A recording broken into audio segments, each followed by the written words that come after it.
Selamat siang semuanya teman-teman Sobat Genvest dimanapun berada ya. Tentunya kita kembali lagi menyapa di Klinik Saham ya, seperti biasa di hari Rabu.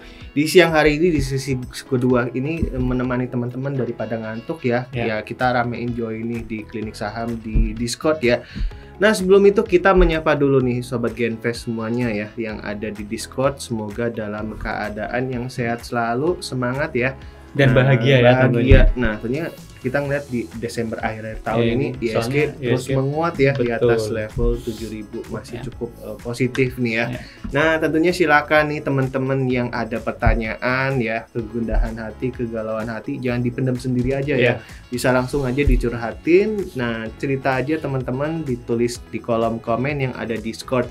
Ataupun juga yang ingin cuap-cuap di siang hari ini biar nggak ngantuk juga ya. Ini bisa langsung aja resen, nanti kita naikin ke panggung dan tentunya nanti akan ngobrol langsung dengan kita dan pertanyaannya langsung dijawab. Oke, kita langsung aja nih Mas Mino ya. Di kesempatan Discord pada kali ini Klinik Saham kita akan pertama review dulu nih di sesi 1 IHSG. Nah jadi secara umum IHSG di hari ini nih di sesi 1 tadi ya ini masih lanjut menguat ya, naiknya sekitar 0,37% ya. Jadi tadi di sesi 1 ditutupnya di 7.127 walaupun tadi sempat menyentuh high-nya 7.140 tapi masih belum cukup kuat ya. Dan kita lihat ya terpantau ada beberapa sektor yang cukup mix sih, ada yang menguat dan yang sedikit melemah ya. Tapi tentu secara overall ini masih lebih cukup positif yang menguat nih. Betul. Nah jadi yang pertama ada sektor basic materials nih Mas Mino ya. Nah hari ini paling cukup memimpin ya, naiknya 3,68%. Kemudian disusul oleh sektor infrastruktur ya, ini mengalami penguatan sebesar 3% juga ya. Nah, kemudian terpantau seperti sektor kesehatan ini menguat tipis 0,19% ya. Kemudian non cyclical ini juga menguat 0,12% dan energi ini sedikit menguat tipis ya 0,07%. Nah, tapi di sisi lain juga ada sektor yang sedikit cukup turun lumayan ya. Ini teknologi turunnya 1,81%. Nah mungkin kalau teman-teman perhatikan hari ini ya ada saham Gotoh yang memberat ya, di sektor teknologi. Kemudian properti terpantau sedikit melemah ya 0,95%. Dan sisanya juga mengalami penurunan sedikit ya seperti finansial, transportation dan consumer cyclical. Nah mungkin dari segi sektor atau saham-saham yang naik nih, yang naik dulu. Nah kira-kira ada apa aja sih Mas Mino yang naik hari ini? Thank you Ji, tadi ulasannya untuk IHSG ya sesi 1 dan memang benar ya tadi yang seperti dibilang Haji bahwa di akhir tahun ini, sisa akhir tahun ini kelihatannya udah ada sinyal-sinyal positif ya IHSG kita selalu konsisten di atas 7.100 dan tadi menyambung apa yang dibahas oleh Haji ya, beberapa saham nih di sektor basic material yang menjadi penopang penguatan sektor tersebut ya. Ini terutama adalah saham BRPT nih Ji. Jadi tadi sempat menguat di sesi 1 itu 23,33% ya. Bahkan hampir menyentuh atau reject ke atas. Betul, ya. Ini masih ongoing naik 24% lebih nih. Dan itu dari sektor basicnya ya. Nah kalau dari sektor infrastruktur ini ada beberapa saham yang berkaitan dengan energi terbarukan nih yang naiknya juga cukup signifikan. Misalnya ada Pertamina Geothermal Energi nih naik 10,73%. Kemudian ada juga Brand ya, yang notabene sebenarnya masih ada kaitan nih sama BRPT ya. Anak usahanya juga kan. 5,86%. Dan terakhir nih yang berkaitan dengan saham energi terbarukan itu ada Arci ya, naik 9,33%. Di Discord ini udah ada beberapa pertanyaan nih Mas Mino ya. Coba saya pilih ya, nanti Aji mungkin sedikit bisa ya. Atau Aji mau pilih silakan. Ini di sini nih, new message. Yang mana? Ini di sini nih. Oh iya. Baru. Nah ini pertama nih Gotoh nih Ji. Jadi 2 hari terakhir sebenarnya kemarin masih ya sempat koreksi tapi di closingnya agak hijau ya kemarin. Hari ini tapi hari ini kembali melemah nih. Nah ini kan sebenarnya kemarin ada pemberitaan ya terkait dengan kemungkinan bergabungnya si TikTok Shop ya ke Tokopedia. Tapi mungkin ada yang masih ditunggu nih, atau bisa jadi ini cuma juga sell on news ya. Jadi itu kan boleh dibilang Gotoh itu kan naiknya udah cukup signifikan ya. Saya ingat banget itu dari tanggal sekitar 30 November ya. Itu naiknya dari sekitar 54 kalau nggak salah, 54 terus tertingginya di level sekitar di atas 100 lah ya. Jadi 116-an kalau nggak salah ya. Jadi itu naiknya memang udah cukup signifikan dan salah satu yang menjadi pendorong kenaikan tersebut adalah tadi ya ekspektasi bahwa si TikTok Shop itu gabung dengan Tokopedia. Jadi ketika beritanya udah keluar, walaupun sebenarnya belum resmi juga ya. Belum karena belum ada kabar lebih lanjut karena masih bikin draft dan belum finalisasi. Ya, jadi mungkin lebih ke arah sell on news ya. Sell on news. Jadi ini sesuatu fenomena yang sebenarnya biasa terjadi ya di pasar modal. Jadi ketika sesuatu itu masih belum jelas, justru orang masih abu-abu, masih belum ada ya. Malah belum ada gongnya ya. Itu bisa mendorong kenaikan harga sahamnya ya.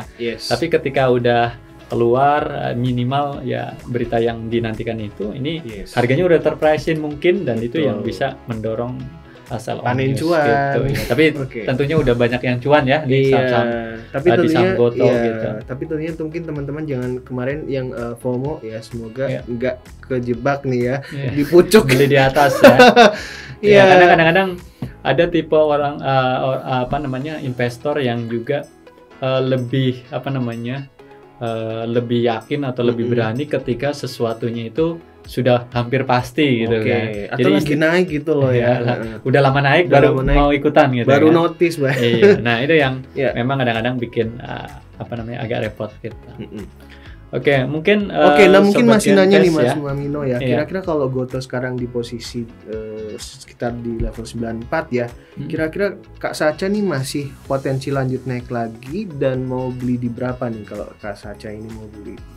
Ya, kalau saya lihat sendiri sebenarnya untuk Gotoh ini untuk kondisi saat ini ya, ini masih cukup rawan ya, karena secara teknikal ini dia menyentuh level supportnya ya. Boleh dibilang support kuatnya karena support trendline bullishnya ya. Jadi saran saya sih mungkin jangan keburu masuk dulu. Kita lihat apakah dia nanti berhasil rebound dari area supportnya apa tidak gitu, Ci. Karena memang tadi ya seperti yang saya bilang, ini kenaikannya juga udah cukup tinggi, jadi tentunya membuka peluang juga ya untuk adanya koreksi dulu gitu. Koreksi itu semoga bisa membantu pertanyaan dari Kak Sacan 22. Nah, silakan nih Sobat Genfest yang mau raise hand, kita bisa langsung ngobrol ya. Halo, selamat sore Kak. Dr. Aji dan Dr. Mino. Selamat sore. Selamat sore. Dengan siapa nih? Namanya? Dengan Ai. Halo Kak Ai, selamat siang. Sore, Ji. Sore ya. Oke, selamat sore Kak Ai. Maafkan Aji ya Kak Ai. Mau nanya nih tentang saham AMMN. Gimana nih Dok, kira-kira bakal lanjut naik lagi atau enggak? Terima kasih ya jawabannya.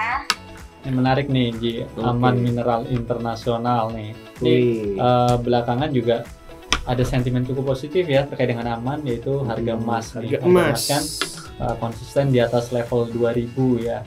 Nah, gimana nih Ji pandangannya terkait dengan Aman itu? Jadi kalau kita lihat di Badas kemarin udah bahas ya dari segi emasnya ya. Nah, mungkin kalau dari segi Amannya sendiri, jadi kalau kita sebelum harga emasnya menguat kan kita lihat Aman itu masuknya rebalancing ke MSCI, kemudian dia mengalami koreksi nih, sell on news juga nih, sell on news ya, terus sempat koreksi tapi masih aman nih, nggak turun di bawah lagi. Seperti namanya ya, aman aja. Nggak turun di bawah level 5.800 dan kuat di 6.000. Nah, sekarang nih masih di sekitaran di atasnya itu nih di 6.000 ya. Jadi ini kalau bisa menguat, nah mungkin menguatnya memastikan atau tidak kita nggak bisa nih Mas ya. Mungkin paling nggak support yang 6.000 ini jangan sampai di break turun ya. Nah mungkin karena kalau itu level psikologis juga ya. Psikologis. Jadi kalau misalnya turun di bawah 6.000 ini cukup mengkhawatirkan ya untuk aman gitu. Nah, jadi kalau masih di atas 6.000 masih aman-aman nih ya. Nah, potensi naiknya ke berapa ya? Tentunya secara terdekat akan coba ke 7.000 ya. Kita lihat resisten dekatnya 7.000 dan di atasnya lagi di sekitar berapa nih Mas Mino? 7.500-an ya kira-kira nih. Ya. Bahkan kalau untuk resist terkuatnya ada di sekitar 7.700 bahkan ya. 7.700 ya. Nah, itu ya. Jadi bisa di note ya untuk rambu-rambu resistennya tadi masih bisa menguat ke berapa, tadi udah di mention oleh Mas Mino. Tapi yang mungkin perlu diperhatikan juga nih untuk sobat Canvas juga dilihat dari sisi volume ya. Jadi volumenya juga perlu diperhatikan. Selain tadi ya angka-angka yang memang wajib nih biar sobat Canvas ini nanti ujungnya tidak nyangkut gitu. Sip tuh ya KAI ya.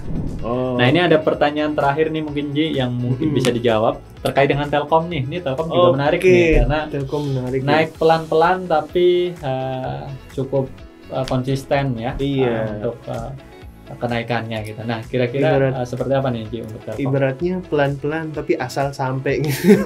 Alon-alon asal pakon gitu maksudnya ya. Betul. Ya. Nah, teman-teman kita lihat candle ini terjadi ada gap up nih Mas Mino ya. Gap up dan hari ini kira-kira Telkom ini masih di harga berapa nih naiknya? Wah, udah di 3.900-an ya. Tadi mendekati level 4.000 nih kira-kira. 4.000 ya. Jadi tentunya mungkin kalau kita lihat mungkin secara view kalau kita lihat untuk katalis jangka panjangnya ya. Nah, ini Telkom kan lebih ke arah big cap ya yang tentunya mungkin secara fundamental ini masih cukup positif nih Mas Mino ya. Jadi kalau kita lihat beritanya tadi udah kita sedikit spill dibahas di BTS ya. Ini Telkom ini akan membuat entitas baru ya.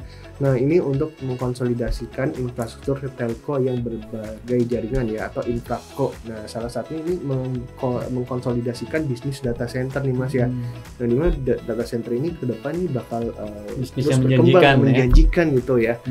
Dan tentunya kita lihat dari sentimen tersebut ya, katalis tersebut ini Telkom ini bisa masih prospektif ya secara jangka panjang ya. Nah, tentunya dekat-dekat sekarang ini bakal kemana nih Mas Mino? Bakal ke mungkin nge-break dulu ya di level harga 4.000. Ya, jadi seperti yang dibahas aja tadi ya, ini cukup menarik.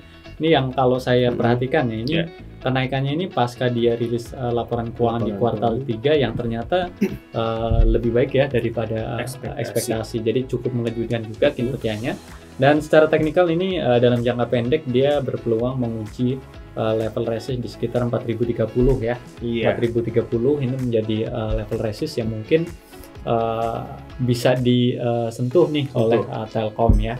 Dengan dukungan beberapa sentimen yang tadi sudah Aji sebutkan ya, yang tentunya positif gitu untuk Telkom gitu. Oke, Telkom itu mungkin menjadi pertanyaan terakhir ya yang bisa kita jawab. Jadi thank you banget untuk teman-teman ya yang udah bertanya ya di Discord. Semoga bisa terjawab semua dan jawabannya puas dan cuan tentunya ya di hari ini dan seterusnya secara konsisten. Dan tentunya thank you banget untuk teman-teman udah stay sampai dari awal sampai akhir di Discord. Dan apa yang tadi kita bahas ya tentunya disclaimer on ya. Keputusan akhir dalam mengambil keputusan investasi kita serahkan ke teman-teman semua sebagai investor. Akhir kata kami ucapkan terima kasih dan jangan lupa untuk nonton tayangan Discord ya di Instagram dan YouTube CGS CIMB Sekuritas Indonesia. Sampai jumpa di Discord yang berikutnya tentunya di hari dan waktu yang sama di CGS CIMB Sekuritas Indonesia. Dadah. Dadah.